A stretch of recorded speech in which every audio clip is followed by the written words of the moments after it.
When the World Cup final came to an end, you got to hear later on that a lot of senior players, including this man right here on your screen, Rohit Sharma and Virat Kohli, were distraught. You got to hear this from a Ravichandran Ashwin, who spoke up on YouTube saying that, Rohit and Kohli were actually in the dressing room and in tears, inconsolable after the loss. You even had this rather interesting video where Rohit's daughter Samaira was seen and was asked by people how is it that her father is doing, and she said that he's not great, but he will be much better soon. Well, now at long last that wait has ended, where you've finally gotten to hear from Rohit Sharma how exactly it is that he felt in the aftermath of the World Cup. And he's spoken up recently in an interview that was posted on one of his own channels only about myriad of things. He's spoken about the disappointment that he felt, how it is that he tried to move on but couldn't necessarily.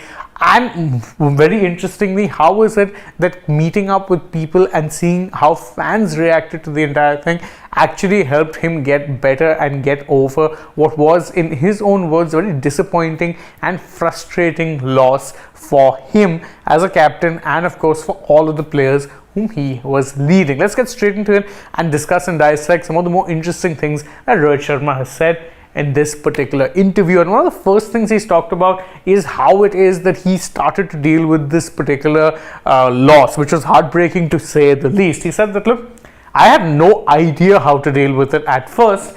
My family kept things light around me, which was helpful. It was not easy to move on. To me, that was the ultimate prize, the 50 over World Cup. Now, keep that ultimate prize part in mind because it will come in use later on in this video.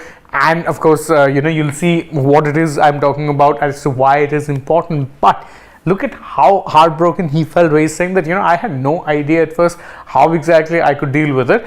He does credit his family a lot for kind of helping him along in the process and ensuring that the environment around him was very light, so that he could actually just get his mind off, saying otherwise I would have just continued thinking about whatever it is that had happened in that particular game. So it definitely was not in any way, shape or form easy for him. It was in fact a tough experience to deal with, and he does also elucidate even more so in a lot more detail how exactly it is that he had to kind of get out of a rut, because in his own words they were disappointed and frustrated with how exactly it was that things had gone. It wasn't an easy experience for him in particular. He's speaking about mostly his own lived experiences here, and as he said that it was not easy. And this is in many ways the ultimate prize, and you can understand why, because again, the generation that Rohit comes from, there only was one World Cup. You don't live in a time where a World T20 or a World Test Championship existed.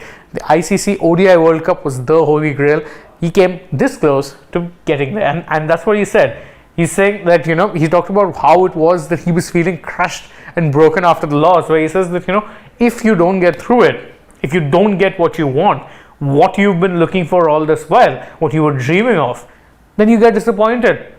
You get frustrated as well at times. So if there were two words which he used to encapsulate just how it is he felt: disappointed and frustrated. Disappointed, of course, because that dream, which was this close to being accomplished, couldn't be accomplished, and frustrated because they know as professional sports people that things very much were in their own hands. So despite coming this close, the wait goes on as far as that ICC tournament, not only the ICC tournament, but even winning an ODI World Cup is concerned. So as Rohit's words, it wasn't easy at all. There was disappointment, there was frustration.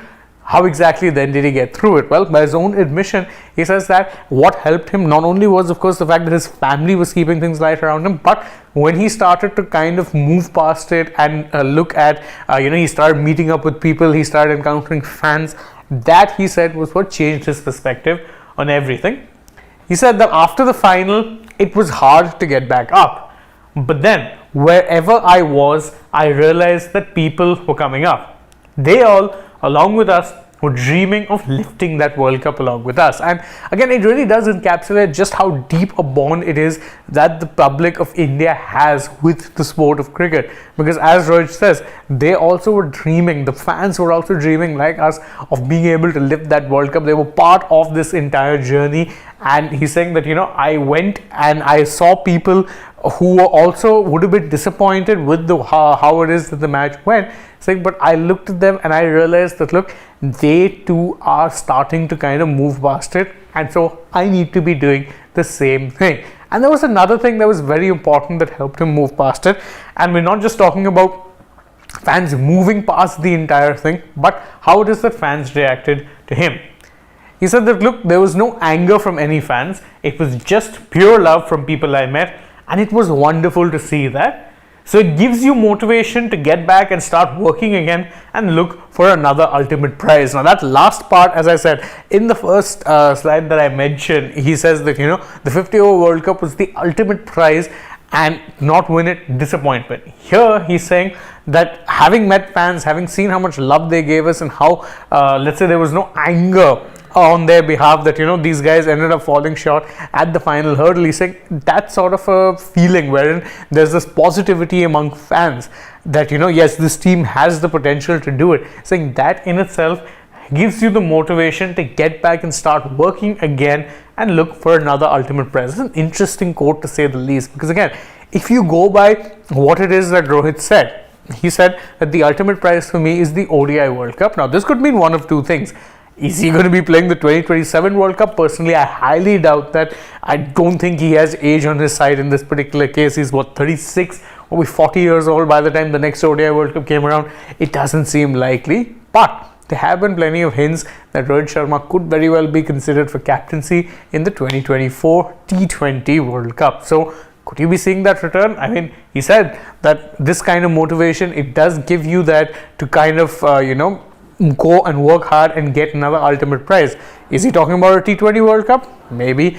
Is he referring to a World Test Championship or an ICC Champions Trophy victory? Quite possibly. We don't know, but it's an interesting quote. But what it does tell you is that Rohit Sharma is very much hungry for success, whether that be as a captain, whether that be as a player. And it is worth noting that the only format where his captaincy isn't certain is T20I cricket. Does that hint at a comeback? We don't really know. What it does tell you is that he's still hungry for more success. He wants to actually achieve something as a captain.